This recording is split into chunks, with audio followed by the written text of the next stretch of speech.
Bon, bonjour à tous, bonjour à toutes. Bon, aujourd'hui, toujours dans les dérivés, d'accord, on va voir ce que c'est que la dérivée d'une somme et comment la calculer.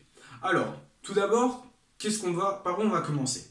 On va tout simplement définir un polynôme de x, d'accord, on va appeler p de x, qui sera égal à f de x, donc une certaine fonction, auquel je vais ajouter g de x, d'accord? Voilà. Et je vais tout simplement essayer de calculer la dérivée, d'accord, de mon polynôme. Je vais bien avoir la dérivée d'une somme. Si je calcule la dérivée de p de x, je calcule la dérivée de f de x plus g de x. Ok?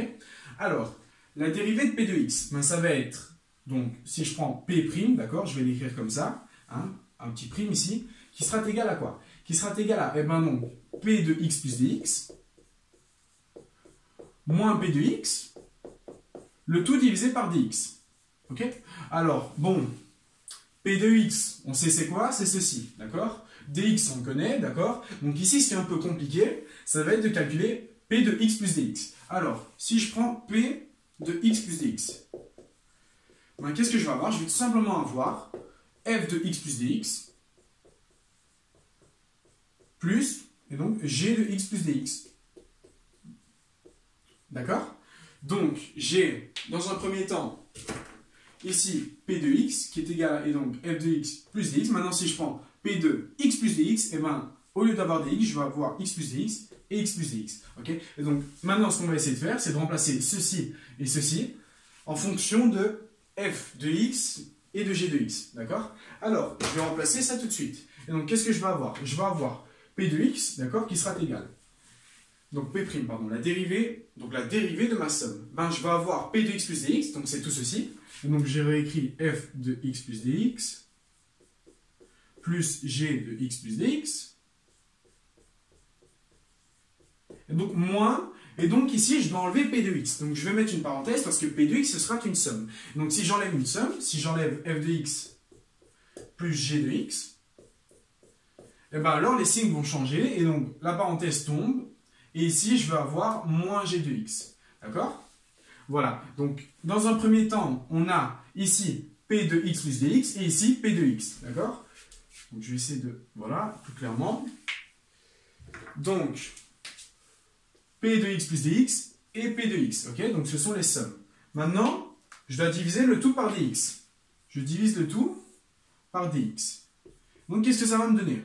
Eh bien, dans un premier temps, ce que je vais faire, je vais tout simplement regrouper les f de x et les g de x ensemble, et je vais mettre tout sur le même dénominateur. Et donc, qu'est-ce que ça va me donner? Ça va me donner f de x plus dx,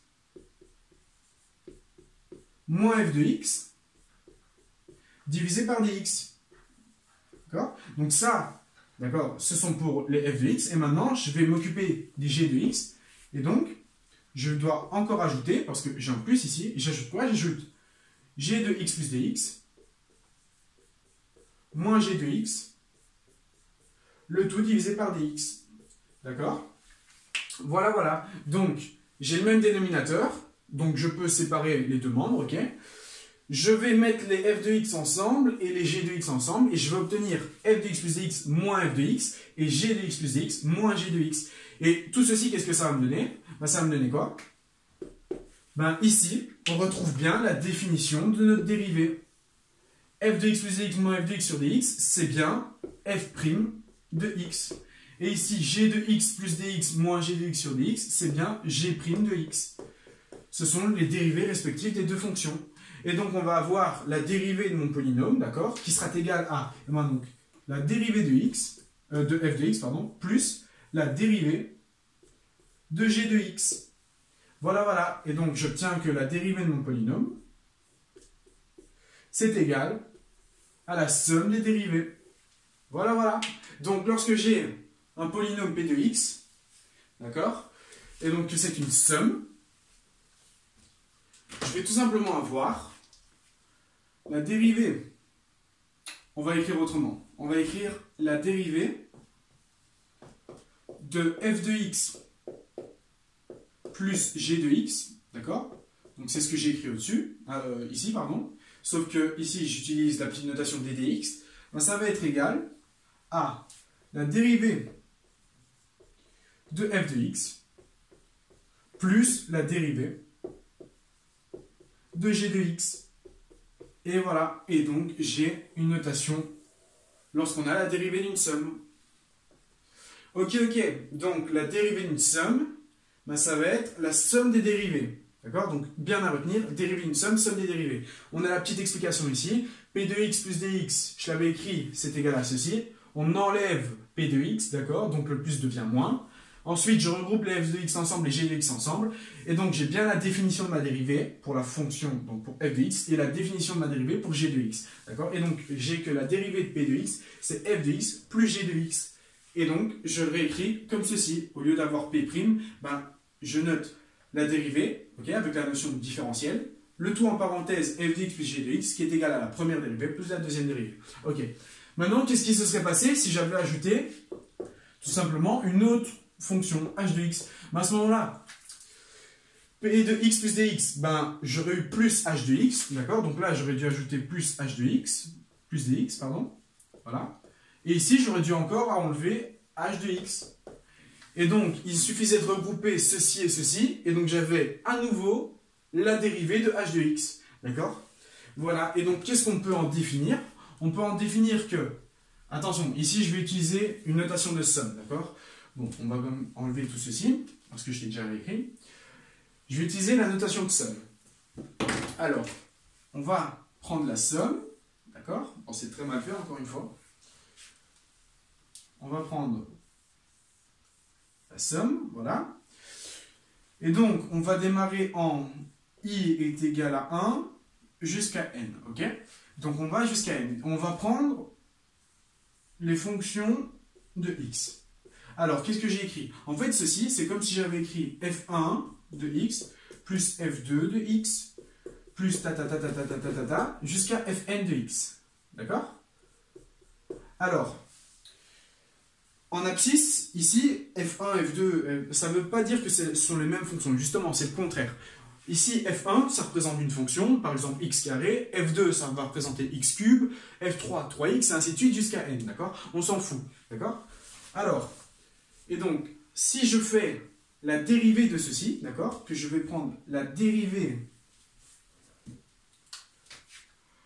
Je prends la dérivée de toute ma somme. Et bien, on a vu que la dérivée d'une somme, c'était la somme des dérivés. Et donc, ça va devenir égal à quoi? Ça va être égal à, et bien donc, ma somme, encore en i, qui est égal à 1, je vais jusqu'à n. Et donc, la dérivée d'une somme, c'est la somme des dérivés. Et donc, ma dérivée ici, elle va tout simplement aller à l'intérieur. Et donc, je vais avoir d dx, et donc, de fi de x. Donc, la dérivée d'une somme, c'est la somme des dérivés, d'accord? Si tu n'es pas très à l'aise, pardon, avec cette notion de somme, d'accord, cette écriture, j'ai fait une vidéo là-dessus, je t'invite à aller la réécouter, d'accord? Donc, la dérivée d'une somme, c'est égal à la somme des dérivés, tout simplement. Et donc, comment je l'ai expliqué? On l'a expliqué avec tout ceci, d'accord? Donc, comme je disais, si je rajoute h de x, ben, je vais avoir h de x plus dx, j'enlève h de x, et donc je peux remettre les h de x ensemble et avoir la dérivée, donc la définition de la dérivée de h de x. Et je peux faire ça une infinité de fois, d'accord? Donc, jusqu'à n, par exemple.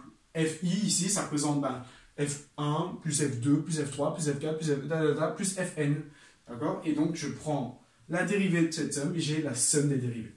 Voilà, voilà. Bon, j'espère que vous ne trouvez pas ça trop compliqué, que j'ai essayé de simplifier un maximum. Alors, oui, c'est un peu compliqué, mais vous allez voir qu'en soi, dans les dérivés, c'est assez simple en mathématiques, hein, comparé à tout ce qui va venir par la suite. Bon, voilà, je vous remercie de votre attention. Bien retenir ceci, vous pouvez l'écrire quelque part, parce que je trouve que c'est assez stylé, même, on a des dérivés, on a des sommes. Enfin voilà, je trouve ça joli, mathématiquement. Et donc voilà, je vous remercie de votre attention. Deuxième ou troisième fois, je ne sais pas. Et je vous dis à très bientôt. Et dans la prochaine vidéo, on va voir la dérivée d'un produit. Et vous allez voir que ça change un petit peu.